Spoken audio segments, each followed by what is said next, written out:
जय श्री कृष्णा। राधे राधे। आइए सुनते हैं आषाढ़ अमावस्या व्रत कथा, पूजन विधि एवं महत्व। हिंदू पंचांग के अनुसार आषाढ़ का महीना हिंदू वर्ष का चौथा महीना होता है। इस महीने के खत्म होने के बाद वर्षा ऋतु शुरू हो जाती है। आषाढ़ अमावस्या के दिन दान पुण्य किया जाता है। पितरों की आत्मा की शांति के लिए धार्मिक कार्य किए जाते हैं।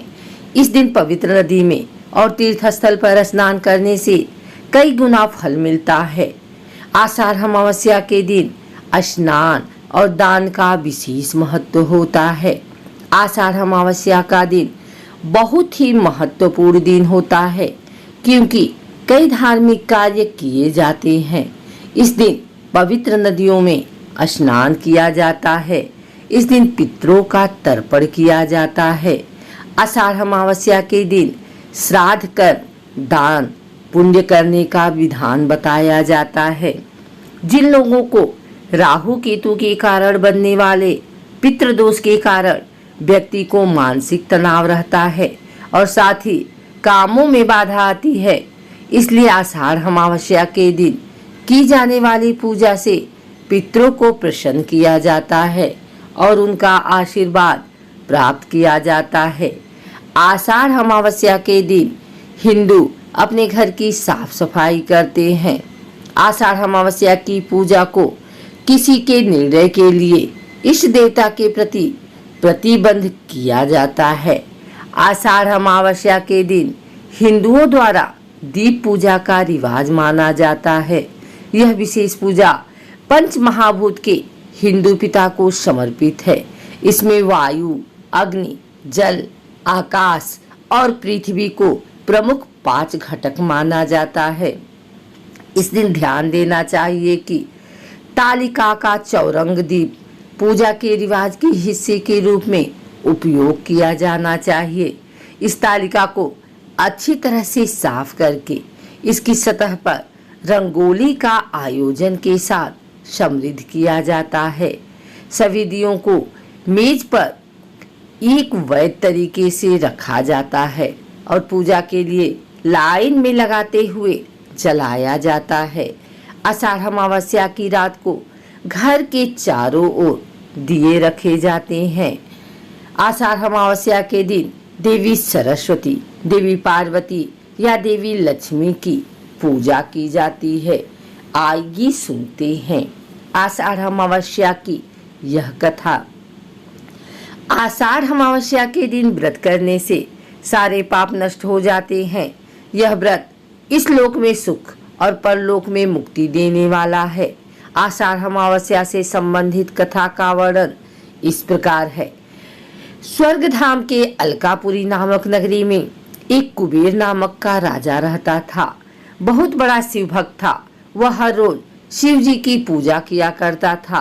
राजा के यहाँ हेम नाम का एक माली हर रोज पूजन के लिए फूल लाया करता था। हेम माली की एक सुंदर पत्नी थी जिसका नाम बिसलाक्षी था।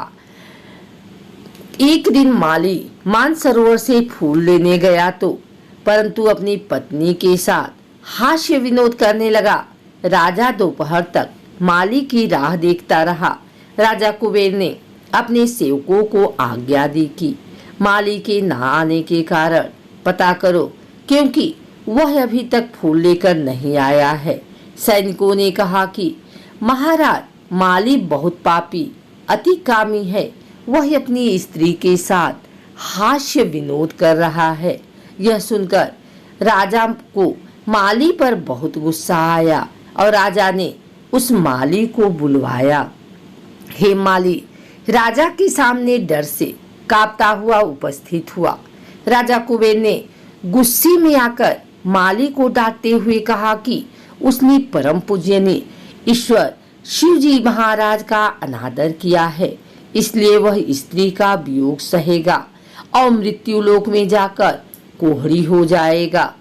राजा कुबेर के श्राप देने से हेम माली का स्वर्ग से पतन हो गया। वह उसी क्षण पृथ्वी पर जा गिरा। पृथ्वी पर आते ही उसके शरीर में कोढ़ हो गया। हेम माली की स्त्री उसी समय अंतर ध्यान हो गए। पृथ्वी पर आकर हेममाली ने बहुत दुख झेले। वह बिना भोजन और जल के जंगल में भटकता रहा। हेममाली को रात में नींद भी नहीं आती थी, लेकिन शिव जी की पूजा करने के प्रभाव से उसे अपने पिछले जन्म की स्मृति का ज्ञान हो गया। एक दिन घूमते घूमते हेममाली मार्कंडे ऋषि के आश्रम में पहुंचा। उसने देखा कि वह ऋषि ब्रह्मा से भी अधिक वृद्ध थे और आश्रम ब्रह्मा के सभा के समान लगता था। हेममाली वहां जाकर ऋषि के पैरों पर गिर गया।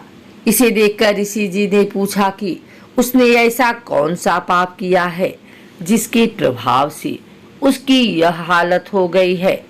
हेममाली ने ऋषि को सारा हाल बताया। ऋषि जी ने कहा उसे एक व्रत करना होगा जिससे उसका उद्धार होगा। ऋषि जी ने कहा आषाढ़ मास की कृष्ण पक्ष की योगिनी एकादशी का व्रत विधि पूर्वक करेगा, उसके सारे पाप नष्ट हो जाएंगे। यह सुनकर माली बहुत खुश हुआ। उसने ऋषि को प्रणाम किया। इसके बाद हेममाली ने इस व्रत को विधि पूर्वक किया। इस व्रत के प्रभाव से हेममाली अपने पुराने रूप में आकर अपनी पत्नी के साथ सुखी सुखी रहने लगा। इस व्रत को करने से सारे पाप दूर हो गए। आषाढ़ अमावस्या के दिन किसी पवित्र नदी पर स्नान किया जाता है। स्नान करने के बाद सूर्य देवता को जल अर्पित किया जाता है। आषाढ़ अमावस्या के दिन पूर्वजों का पिंडदान किया जाता है। ऐसा करने से पूर्वजों को शांति और मोक्ष प्राप्त होता है। आषाढ़ अमावस्या के दिन यदि कोई बच्चा पैदा होता है तो शांति पाठ कराया जाता है। आषाढ़ अमावस्या के दिन खेतों में हल नहीं चलाना चाहिए और ना ही खेत जोतना चाहिए। आषाढ़ अमावस्या के दिन क्रय विक्रय और शुभ कामों को नहीं करना चाहिए। इस दिन मांस और शराब का सेवन नहीं करना चाहिए। आषाढ़ अमावस्या के दिन घर में किसी प्रकार की गंदगी नहीं होनी चाहिए। अगर आपको हमारी वीडियो अच्छी लगी हो तो इसे लाइक करें, कमेंट करें, शेयर करें। हमारे चैनल को सब्सक्राइब करके बिल नोटिफिकेशन ऑल पर सेट कर लें ताकि आगे आने वाली वीडियो सबसे पहले आप तक पहुंच सके। धन्यवाद।